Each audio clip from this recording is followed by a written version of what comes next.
vlog is going up way later than I ever intended it to. I wanted to film this like 3 hours ago. Got everything all set up.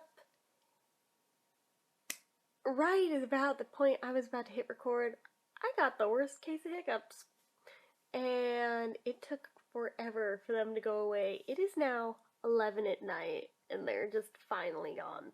So, I've literally already gone to sleep and woken back up while waiting for these stupid hiccups to go away. And I'm, like, still on edge, worrying that, oh crap, what if they suddenly decide to come back? So, yeah, so now my eyes are all watery and shit from waking back up and still being sleepy, because I'm usually asleep at this hour because I'm a lame ass because I'm old and shit. So, anyway, totally off the topic of what I was even intending on vlogging in the first place, but anyways, I figured I was gonna vlog on first albums, actually.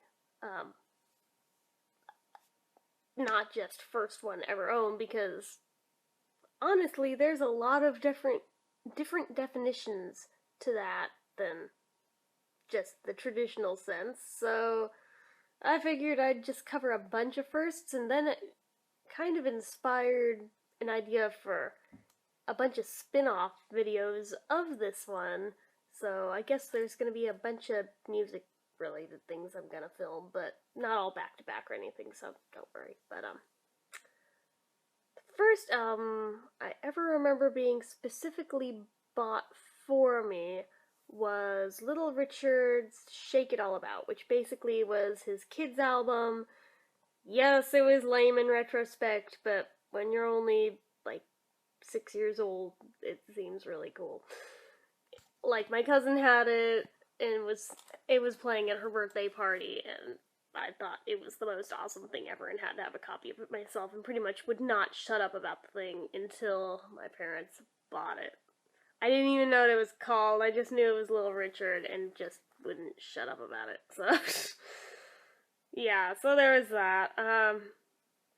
The first cassette I remember having my parents buy for me that I saw in a store and had to have, like, that moment. Yeah, I'm dating myself. Back in the days of cassette tapes, was the Little Mermaid Song from the CD, Songs from the Sea tape. Said CD. Songs from the Sea, which actually, if you search them here on YouTube, I think that entire album is up. I forget if you have to search it track by track or if it's just up in its entirety, but I definitely listened to the whole thing earlier and just reminisced. I was like, oh my god, I still remember every single song. I still remember all the words to the songs. Holy shit. I'm kind of in disbelief that I still remember all the words and all the dialogue in between the songs, even just... Oh my god. It's like not even the stuff from the movie. It was its own little spin-off album that I think it happened between the release of the movie but before the TV show started, if I remember right. Yeah, I was the nerd that watched the show too. And will still watch the show if it's put in front of me. Anyway, first albums that my dad taped copies for me of, because he wouldn't let me just take off with his copies of them, so this was our way around this before he started just buying me my own. Were Beatles albums. I mean, I had been listening to them for years already, but at this point, I got tired of asking for permission to listen to them. Every time I wanted to listen to them, I wanted my own copies of them. So, I think the very first one, on one side, had Sgt. Pepper on it, and on the second side, had the soundtrack version of A Hard Day's Night on it, which was the US release of A Hard Day's Night.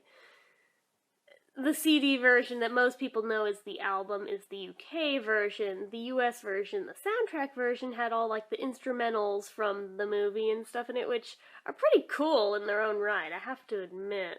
And I still like, and kind of baffles me that I don't think was ever put out on CD, but if it was, let me know, because I'd actually be interested in buying that. So I had that. And then a different one that he copied around the same time was the White Album, even though it cut off before the last track. Even though he found like the longest cassette tape he could possibly put it on, it's still cut off because of stupid Revolution number 9. We weren't able to get like the last 2 tracks, I think, to fit on there because of freaking Revolution number 9. He should have just left that track off of there. Nobody would have been any the wiser, especially since I always fast forwarded that track anyway because it scared the shit out of me. It still scares me a little bit, but yeah. So there's that, and Past Masters Volume 2, which isn't exactly a greatest hits album per se. It's more of, they did a Volume 1 and Volume 2 of the singles they had released and released them that way as albums. And this was like the later years version of it. It wasn't until years later that I got a hold of Volume 1 because my dad actually didn't own that. I had to obtain that on my own. But anyway. First album that I ever asked for by name, though. This was a result of a song we had to do in choir at school. And, we were, learning, I think it was Heal the World by Michael Jackson. And so, therefore, I wanted the album that it came from, which was the album Dangerous. Which isn't an entirely bad album, but there's some forgettable stuff on it. But it does have some really good stuff on it. That was the one that also gave us Black and White, so it's a good album. But when my dad got me that, he said, but you can't start out with Michael Jackson without Thriller. So I ended up getting both of those the same day, and I am such a lame ass that I was about 7 years old when I got these, right? It took me till I was about 14 to realize that it's Paul McCartney singing with him on The Girl Is Mine. Even with the caricature in the booklet, even with him mentioning him by first name in the song, it took me like another 7 years to figure out that that was Paul. But it would explain why it was my favorite song on the album pretty much from day one, since I think I instinctively knew on some level that it was Paul, even though I didn't consciously recognize or make the connection that that's who it was, but, yeah. First movie soundtrack I ever got was, possibly embarrassingly enough, The Lion King, even though that's a pretty damn good soundtrack, if I do admit. Especially for a Disney soundtrack, that's possibly the best one. Plus, it has the whole second side that's all the songs as performed by Elton John, who wrote most of the music for The Lion King, if not all of it. So, you know, it's pretty freaking cool hearing Elton sing those songs, and I still prefer his version of Just Can't Wait to Be King. So, first CD that was solely mine that I didn't have to share, because I'd already been sharing, some of my dad's Beatles CDs by the time I was about 10. He was finally trusting me with them. But, first ones that were solely mine, that I didn't have to worry about, like, bringing back when I was done or anything, that were mine entirely.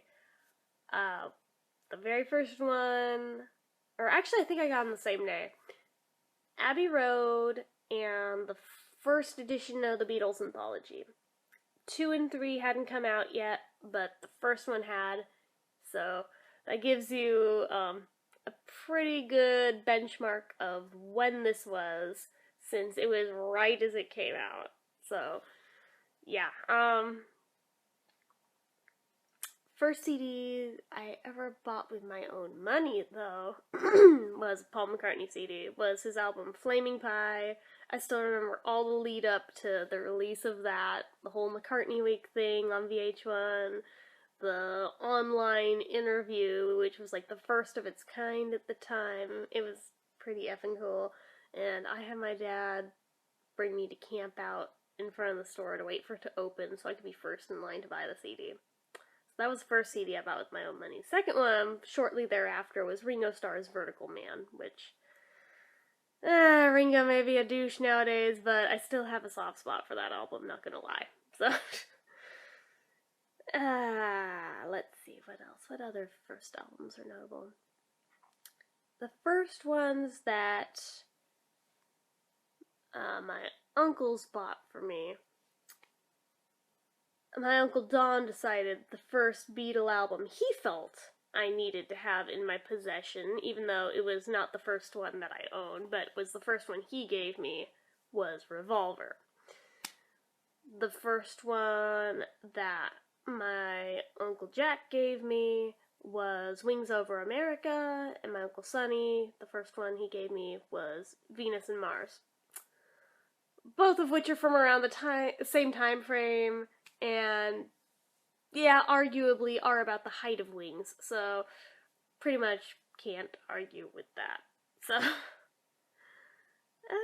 let's see. The first album my dad used to try and get me to broaden my musical horizons beyond just the Beatles, since for many years I wouldn't listen to anything other than them or the solo Beatles.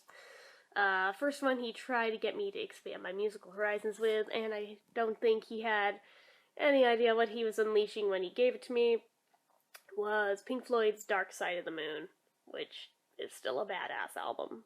So, first album of The Who, since that was my first musical obsession outside of the Beatles that hit after that. I think it was Tommy, both the album and the soundtrack, because I got those both around the same time. Mostly because my cousin had played me Tommy's Holiday Camp over the phone, because she thought it was the funniest damn thing on the face of the earth. And I agreed, and therefore I had to have the CD that this came from, just because I thought it was hysterical, and I didn't know the context or anything, and then ended up becoming really scarily obsessed with Tommy for a while. But, yeah, so started out with those, and then, like, almost immediately after, my Uncle Don decided I needed the Who by numbers, because if you're gonna do the Who, you need the Who by numbers, which, thinking about it now, that's kind of a weird album to try and start somebody on. But, I mean, for a non-Who fan, if I babble here, it wouldn't make any sense, so I'll save that for another video, but yeah, kind of odd. But the obsession did blossom from there, so I guess it did serve its purpose. Let's see. First albums on vinyl that were mine, not my parents, that I would borrow all the time and half-assedly steal from them, were Hard Day's Night, the UK version, Revolver, and Ringo's Sentimental Journey album. Why that one in particular, I'm not sure. It just kind of worked out that way. But, yeah, that one also still has a soft spot for me, so. I'm trying to think if there's any other categories of first albums that are really noteworthy here. Or if I'm kind of just babbling at this point, I'm pretty sure I'm just babbling, so I should probably wrap this up. But, yeah, I kind of want to, like, do a spin-off thing of videos where I talk about, like, the order of albums from a specific performer that I got, because I feel like it's kind of telling of the sort of fan you are of a certain fandom just by the order of albums you got them in.